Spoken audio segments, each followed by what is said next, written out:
एक लड़का medical shop खोलना चाहता है और लोन लेने के लिए बैंक में आ जाता है। बैंक के कर्मचारियों से बोलता है कि मुझे मेडिकल शॉप खोलना, उसके लिए मुझे लोन चाहिए।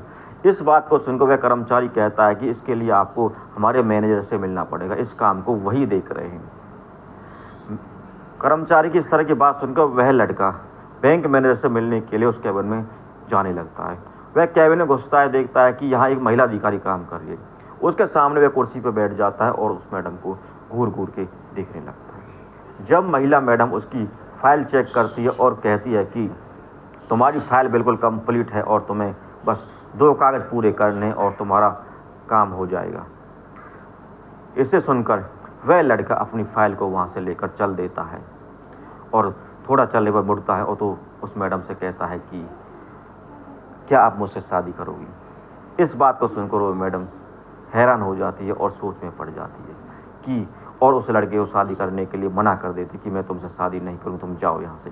दोस्तों, ऐसा क्या हुआ था जो उस लड़के ने इस तरह की बात कही? पूरी जानकारी लेने के लिए वीडियो में अंत तक बने रहिए। वीडियो को लाइक कीजिए, शेयर कीजिए, सब्सक्राइब कीजिए। आपके दोस्तों नया चैनल है, नहीं करना आपके हमें आपका सपोर्ट हमें चाहिए। नमस्कार दोस्तों, स्वागत है आपका हमारे यूट्यूब चैनल में। दोस्तों, एक मंजू नाम की लड़की अपने माँ बाप के साथ दिल्ली में रह रही होती है, जिसकी उम्र 22-23 साल की होती है। वह कॉलेज में बीकॉम की पढ़ाई कर रही होती है। उसके माँ बाप सोचते हैं कि हमारी बेटी अब शादी की योग्य हो गई है, हमें बेटी की शादी कर देनी चाहिए, क्योंकि लड़की की शादी समय पर हो जाए तो अच्छा रहता है। नहीं तो आस पड़ोस के लोग तरह तरह की बातें बनाने लगते हैं। इस सोचकर मंजू का पिता अपनी बेटी के लिए रिश्ता देखना शुरू कर देता है। तो कोई उसे सुरेश नाम के लड़के को बताता है कि सुरेश नाम का लड़का है, बहुत अच्छा है। तो जब मंजू का पिता सुरेश नाम के लड़के को देखता है, जिसकी उम्र 25 साल की होती है, जो गुरुग्राम में रहता है और जो बी फार्मा का कोर्स कर रहा होता है। दोस्तों, सुरेश का परिवार काफ़ी अच्छा होता है, पढ़ा लिखा होता है और पैसे वाला होता है। इससे देखकर मंजू का पिता उसे पसंद कर लेता है और उसका फ़ोटो लेकर अपने घर आ जाता है। जब मंजू को सुरेश का फ़ोटो दिखाता है और कहता है, मंजू ये लड़के का फ़ोटो है, तो मंजू बोलते, पिताजी मुझे ऐसे दिखाने की ज़रूरत नहीं, जो आप मेरे लिए करोगे वो अच्छा ही करोगे। इसे सुनकर वो मंजू का पिता बहुत खुश हो जाता है और अपनी बेटी की शादी की बात को आगे बढ़ाने के लिए किसी दिन सुरेश के परिवार वालों से मिलने के लिए गुरुग्राम आ जाता है। सुरेश के परिवार वालों से मिलता है और अपनी बेटी का फ़ोटो अपने साथ लेके आता है। जब वह अपनी बेटी का फ़ोटो, मंजू का फ़ोटो उसे दिखाता है, तो सुरेश के परिवार वाले खुश हो जाते हैं, उसकी सुंदरता को देखकर खुश हो जाते हैं, मोहित हो जाते हैं कि इतनी सुंदर बहू हमें अपने बेटे के लिए चाहिए थी। फिर वो उनसे कहता है कि अगर शादी में अगर आपकी कोई डिमांड वगैरह हो, दहेज वगैरह, तो हमें बता दीजिए, हम उसी हिसाब से देखेंगे। इस पर सुरेश का पिता बोलता, जो आप इतनी सुंदर प्यारी बेटी हमें दे रहे हो तो हमें दहेज की कोई ज़रूरत नहीं है, आपकी बेटी ही हमारे लिए दहेज है।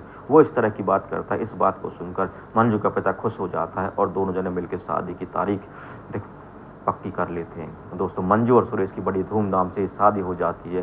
शादी में मंजू अपनी हैसियत के हिसाब से मोटरसाइकिल देता है।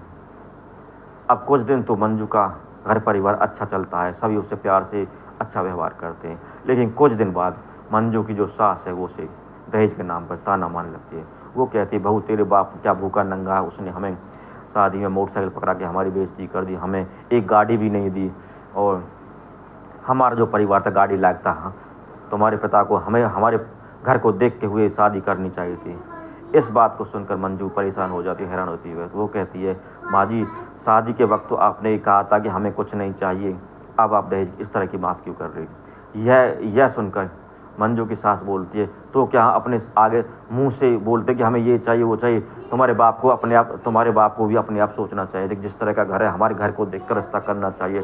दोस्तों, समाज में इस तरह के दोगले लोग रहते हैं, जो मुंह से तो कुछ कहते नहीं हैं और जो मुंह से तो कुछ नहीं कहते नहीं हैं, लेकिन अंदर अंदर कुछ लेने की सोचने लगते हैं। इस पर मंजू बहुत दुखी हो जाती है। दोस्तों, अब कुछ दिन बाद उसका ससुर भी इस तरह की बातें करने लगता है। उसका ससुर कहता है, मंजू, तेरे बाप ने किस तरह का दहेज सामान दिया, इसका कोई क्वालिटी नहीं है, कोई वैरायटी नहीं है, कुछ भी नहीं, थर्ड क्लास सामान दिया है। इस पर मंजू बोलती है, पिताजी, इस सामान से आपको क्या करना है? सामान का यूज़ तो मुझे करना है, मुझे तो सामान में कोई कमी नहीं दिख रही। इसे देखकर मंजू का जो ससुर होता है उस पर मंजू का गर्म हो जाता है और शाम को जब सुरेश आता है और वो मंजू सुरेश से सारी बात बताती है, तो सुरेश कहता है कोई बात नहीं, बूढ़े माँ बाप हैं, जो कह दिया उनकी बात का बुरा मत मानना, मैं तो तुमसे कुछ नहीं कह रहा। वो इस तरह कहकर मंजू को शांत कर देता है।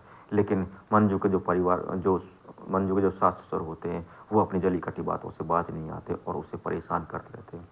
इस तरह महीना 2 महीना बीत जाते हैं।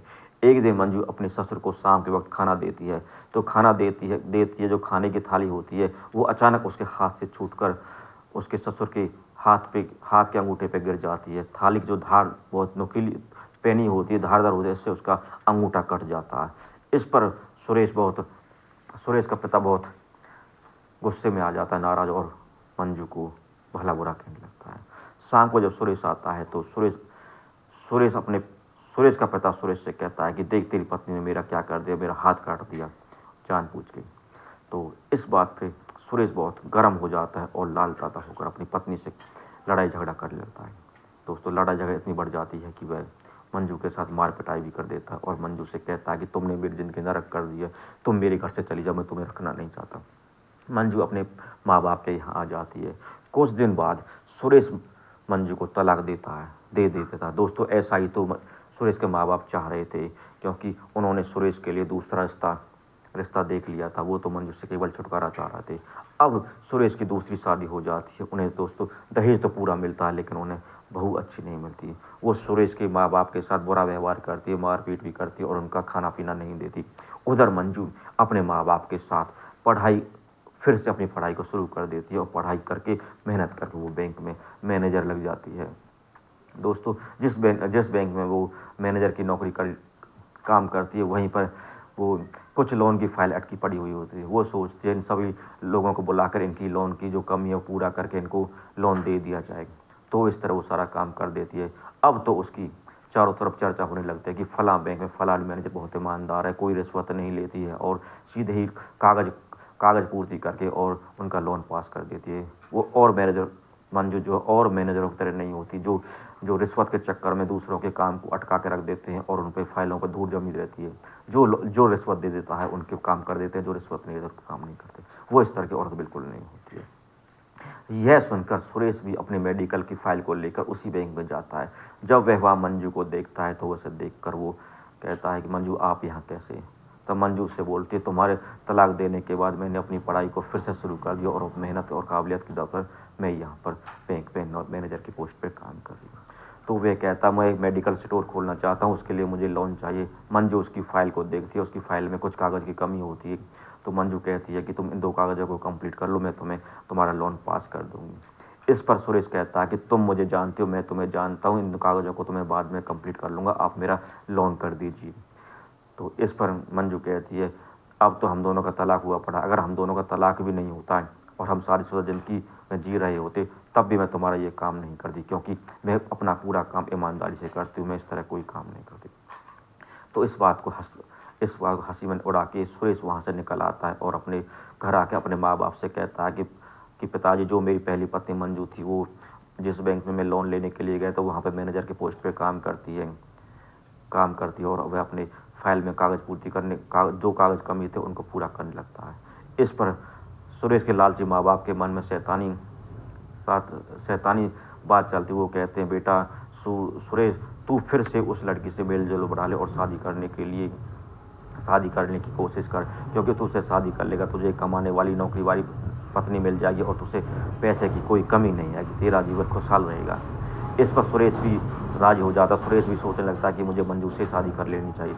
अगले दिन जब वो सुरेश अपनी फ़ाइल लेके जाता है और उसकी फ़ाइल को मंजू चेक करती है तो उसकी फ़ाइल सारी सही मिलती है और उसका लोन पास कर देती है।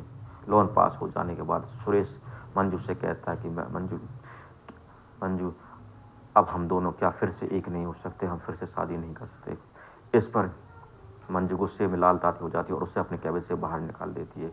वह अपने कमरे से बाहर वह बैंक से बाहर निकल आता है और अपने घर आ जाता है। जब मंजू यह सारी बात अपने पिता को बताती है तो वो कहता है कि तुम्हें उसकी बातों में आने की कोई ज़रूरत नहीं है, क्योंकि वो बहुत लालची लोग हैं, उनकी हवस कभी मिटती नहीं। तुम्हारी ज़िंदगी को उन्होंने पहले ही नरक बना दिया था, अब तुम अगर वहाँ चली गई तो वो तुम्हारी ज़िंदगी को फिर नरक बना देंगे। इस बात को सुनकर मंजू समझ जाती है और अपने पिता की बात मान लेती है। अगले दिन वो बैंक में जाती है और अपना काम काज शुरू कर देती है।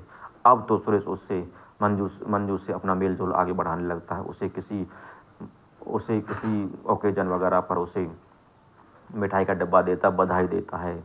और जब कुछ दिन बाद उसके परिवार में प्रोग्राम होता है, परिवार में प्रोग्राम के लिए वो इनविटेशन देने के लिए जाता है। जब वो इनविटेशन देने के लिए जाता है तो मंजू उसकी बात सुनकर कहती है, गुस्से से तिलमिला जाती है और खड़ी होकर कहती है, खबरदार जो तुम मेरे पास आए, मुझे तुम्हारे प्रोग्राम से इनविटेशन में कोई मतलब नहीं। तुम भाड़ में जाओ, तुम्हारा परिवार भाड़ में जाए। तुमने और तुम्हारे परिवार वालों ने मेरी ज़िंदगी को ख़राब कर दिया था। अब मैं बड़ी मुश्किल से अपनी ज़िंदगी को खुशहाल बना पाई। मैं फिर से उस नरक में नहीं जाना चाहती और मैं तुमसे शादी हरगिज़ नहीं करूँगी। दोस्तों इस तरह उससे भगा देती है और वो वहाँ से निकल आता है। दोस्तों मंजू सुरेश से शादी ना करके उसे वहाँ से भगा देती है, उसे शादी नहीं करना चाहती थी। दोस्तों मैं इस वीडियो को देखते हुए और इस वीडियो को बताते हुए मैं आपसे यही कहूँगा कि सुरेश जैसे लोग मंजू जैसी लड़कियों की ज़िंदगी ख़राब कर देते हैं। हमें मंजू जैसी लड़की बनकर अपने मेहनत और पढ़ाई से अपनी ज़िंदगी को कामयाब बनाना है और खुशहाल बनाना है। सुरेश जैसे लोगों के काबू में नहीं आना है कि फिर से उनकी ज़िंदगी चला जाए और अपनी ज़िंदगी को नरक बना दे। कुछ सुरेश जैसे लोग होते हैं जो किसी की बहन बेटी की ज़िंदगी ख़राब कर देते हैं। कुछ बहन बेटी अपने इस तरह के काम से बाहर नहीं निकल पाती हैं और सदमे से निकल नहीं पाती है और अपनी ज़िंदगी को नरक के समान बना लेती है। लेकिन हमें मंजू जैसी साहसी लड़की बनना है जो अपनी पढ़ाई के और अपने हौसले के बल पर अपने मुकाम को हासिल कर सके, अपनी ज़िंदगी को फिर से खुशहाल बना सके। धन्यवाद दोस्तों। कैसी लगी हमारी वीडियो आपको, इस बात का हमें कमेंट करके ज़रूर बताइएगा। धन्यवाद।